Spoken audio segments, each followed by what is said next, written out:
নমস্কার বন্ধুরা, কলিনের রান্নাঘরে আপনাদেরকে সবাইকে অনেক স্বাগত। আজকে আমার রেসিপি হলো তেলাপিয়া মাছের তেল ঝাল। এখানে আমি কিছু তেলাপিয়া মাছ নিয়ে নিয়েছি। মাছগুলো কেটে পরিষ্কার করে ধুয়ে নেব। কড়াইতে কিছুটা তেল গরম বসিয়ে তার মধ্যে সামান্য লবণ দিয়ে দেবো। মাছগুলো এবার লবণ হলুদ মাখিয়ে রেখেছিলাম, সেগুলো ভেজে নেব। মাছ ভাজার আগে একটু লবণ দিয়ে ভাজলে মাছটা থেকে বেশি আর তেল ছিটকোয় না। মাছের এক পিঠ ভাজা হওয়া পর্যন্ত কিছুক্ষণ অপেক্ষা করব। কিছুক্ষণ পর দেখুন মাছের এক পিঠ ভাজা হয়ে গেছে। মাছগুলো এবার একে একে উল্টে দেব। ঠিক একইভাবে মাছের উল্টো পিঠটা ভাজা হওয়া পর্যন্ত আরো কিছুক্ষণ অপেক্ষা করব। মাছগুলো কিন্তু দু পিঠই ভালোভাবে ভাজা হয়ে গেছে। মাছগুলো এবার তেল থেকে আমি তুলে নেব। মাছ ভাজা তেলের মধ্যে 1 চামচি মতো পাঁচফোড়ন দিলাম, আর দুটো বড় সাইজের পেঁয়াজ আমি বেটে রেখেছিলাম পেঁয়াজ বাটাটা তেলের মধ্যে দিয়ে দিলাম। পেঁয়াজ বাটা দেওয়ার পর দেখবেন পেঁয়াজের জলটা অনেকটা বেশি বেরোচ্ছে। জলটা না শুকানো পর্যন্ত কিছুক্ষণ অপেক্ষা করতে হবে। আর গ্যাসের ফ্লেমটা কিন্তু হাইতেই দিয়ে রাখতে হবে জলটা না শুকানো পর্যন্ত। কিছুক্ষণ পর দেখুন পেঁয়াজের জলটা কিন্তু পুরোপুরি শুকিয়ে গেছে এবং পেঁয়াজটা কিন্তু ভাজা হতে শুরু করেছে। পেঁয়াজ বাটাটা আরো 1 মিনিট আমি ভালো করে কষিয়ে নেব।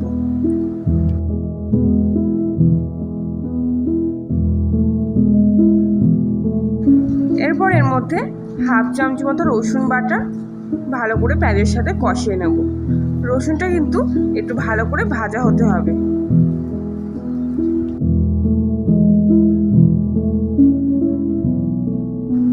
এর মধ্যে 1/2 চামচি মতো আদা বাটা দিয়ে দেবো।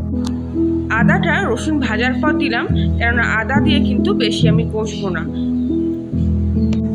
কেননা আদা দিয়ে বেশি কষলে কিন্তু মশলাটার মধ্যে তেতো ভাব চলে আসতে পারে। এর মধ্যে 1/2 চামচি হলুদ গুঁড়ো, সামান্য 2-4 দানা চিনি রান্নায় ব্যালেন্সের জন্য, আর দিয়ে দিচ্ছি 1/2 চামচি মতো লঙ্কার গুঁড়ো আর 1/2 চামচি মতো জিরের গুঁড়ো, আর দিচ্ছি পরিমাণ মতো লবণ।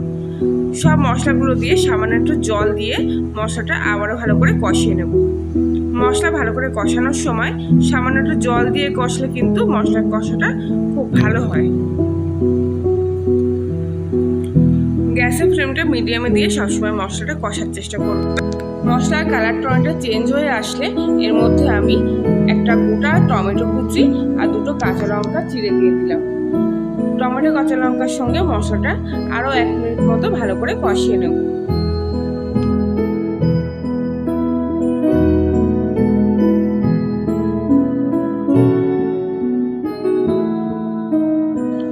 এবার কিন্তু মশলার গায়ে থেকে তেল ছেড়ে দিয়েছে। এর মধ্যে এবার আমি পরিমাণ মতো জল দিয়ে দিচ্ছি। এই রেসিপিটা সাধারণত মাখামাখাই ভালো লাগে, তাই কিন্তু আমি একদমই কম পরিমাণ জল দিলাম। তবে আপনারা কিন্তু আপনাদের পছন্দ অনুযায়ী জলেতে ব্যবহার করতে পারেন। ঝোলটা ফুটে যাওয়া অবধি কিছুক্ষণ অপেক্ষা করব। কিছুক্ষণ পর ঝোলটা ফুটে গেলে এর মধ্যে আগে থেকে ভেজে রাখা মাছগুলো দিয়ে দেব। মাছগুলো ঝোলের মধ্যে একটু চেপে চেপে ঢুকিয়ে দেবেন, তাহলে কিন্তু মাছের মধ্যে ঝোল ঢুকে যাবে আর তার জন্য ঝোলের টেস্টটাও কিন্তু অনেকটা বেড়ে যাবে।